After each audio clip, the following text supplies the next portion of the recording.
And as I said at my first NATO defense ministerial last February, and as the Trump administration has said again and again in the last year and a half, our allies must step up. President Trump has been very clear on this point for many years and over 2 administrations. And for too long, NATO has been a paper tiger and a one-way street. No more.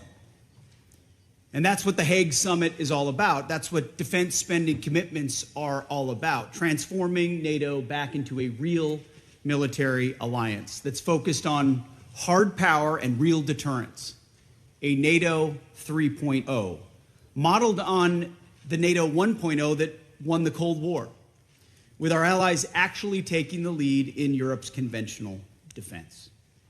And that's what NATO was always supposed to be and what its framers like President Eisenhower always expected. Europe was not supposed to be a dependency of the United States. That's not what Winston Churchill or Charles de Gaulle or Konrad Adenauer wanted or expected. No, Europe was supposed to be a military power allied with a strong America. This is the essence of NATO 1.0. As Dwight Eisenhower himself said as early as 1951, if in 10 years all American troops stationed in Europe for national defense purposes have not been returned to the United States, then this whole process will have failed. Eisenhower was Supreme Allied Commander then, not yet our nation's 34th president. But he and his Allied counterparts, all of them still living in the shadow of World War II, understood that NATO's power did not come from committees or from meetings or from small flags on fancy tables. It came from warriors. And for Europe's defense, it had come from NATO allies. That was NATO 1.0, a hard-edged warfighting organization focused on Europe's defense. But that spirit faded after the Cold War ended. No longer focused on defending Europe, NATO 2.0 drifted toward out-of-area operations and things that had nothing to do with warfighting at all.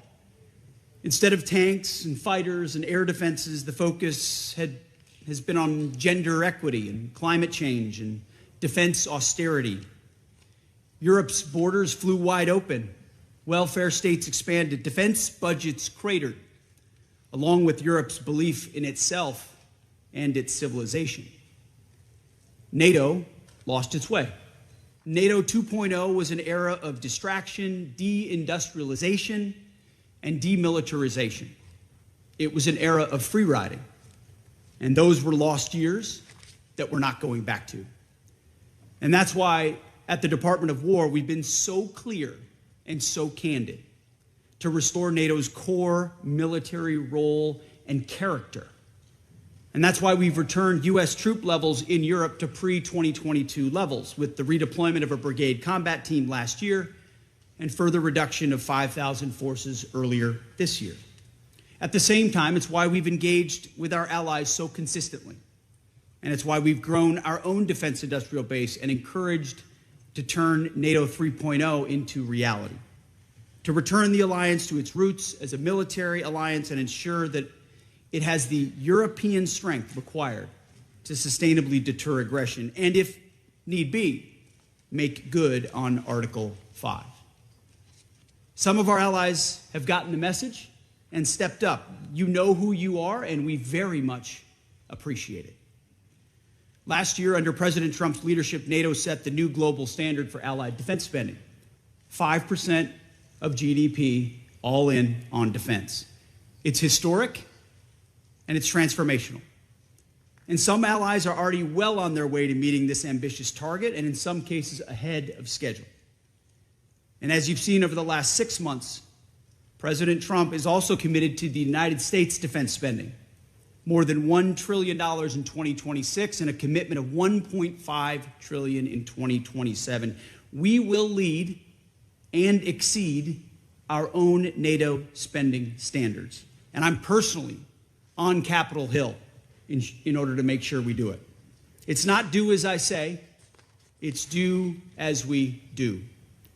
Some allies are also getting serious about how they're spending on their defense. In May, the Department of War told allies that we're reducing our contributions to the NATO force model.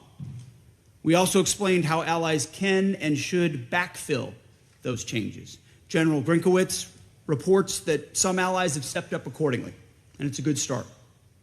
At the same time, just last month, a small group of strong allies gathered at Bergen for a conversation about focused allied defense spending on the capabilities required to defend Europe even in the event of simultaneous conflicts worldwide. Again, more serious progress.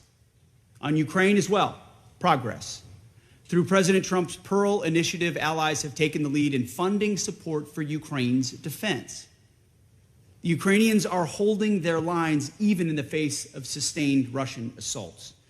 We said it could be done, that our allies could lead, and that it would be consistent with Ukraine's defense. It is happening, and it's a validation of President Trump's approach, an approach that will set the table for peace. Yet for all these early steps in the right direction, there have also been real setbacks that we cannot ignore. For all of our clarity, too many allied capitals seem to still miss something in translation. Too many allies still don't recognize the historic need that President Trump has made clear to them and to NATO itself to reforge a relevant, powerful military alliance. As President Trump put it, and rightfully so, he gave our allies a test to support America when we asked for their help, and too many failed it.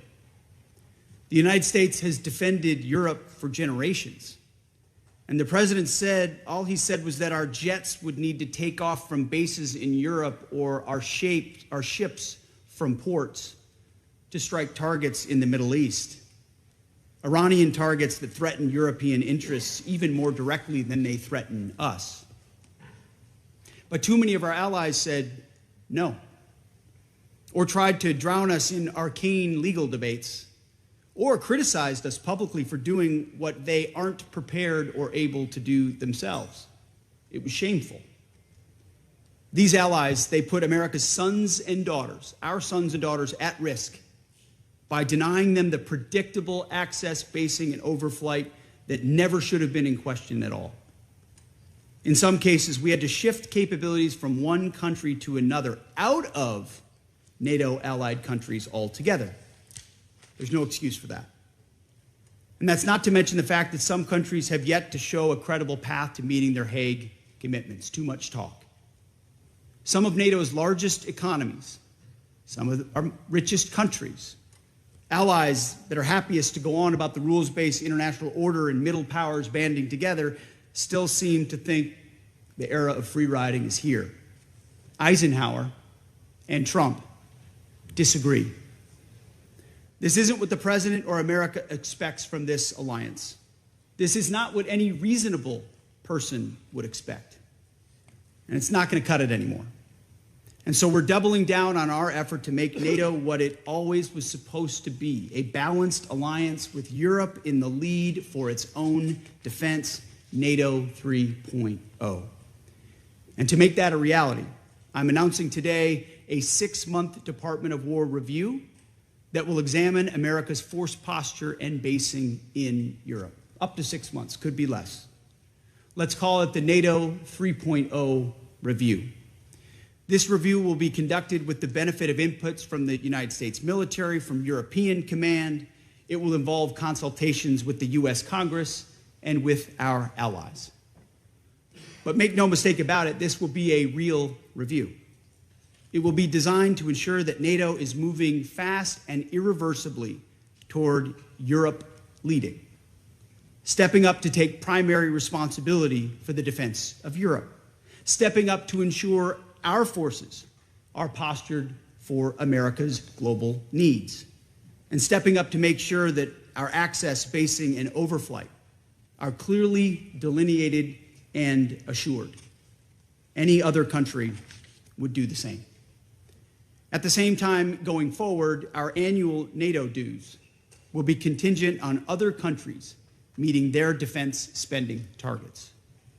Where other allies do not spend with urgency, our dues contributions will go down. NATO will be a two-way street. It's only common sense. America cannot care for or pay more for Europe's defense than our allies do. And this review will think outside the box.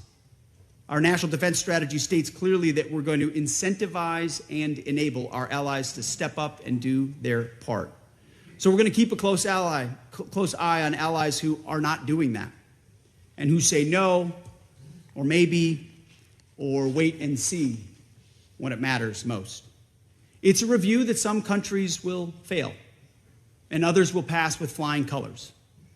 In the end, the review is intended to both improve U.S. force posture and basing and strengthen NATO 3.0. It's intended to be constructive, as we have always been. There are no strategic surprises here. There haven't been. I've been clear with all of you since my first remarks to this body in February of 2025. President Trump has always done the same. Our direction of travel is and has been clear. This is the right thing to do by the American people. It's the right thing to do by this alliance. Europe can and must take primary responsibility for its conventional defense as it pledged at the Hague Summit. And in the process, safeguarding Europe's defense for generations to come. We know our allies can do it, and it's time.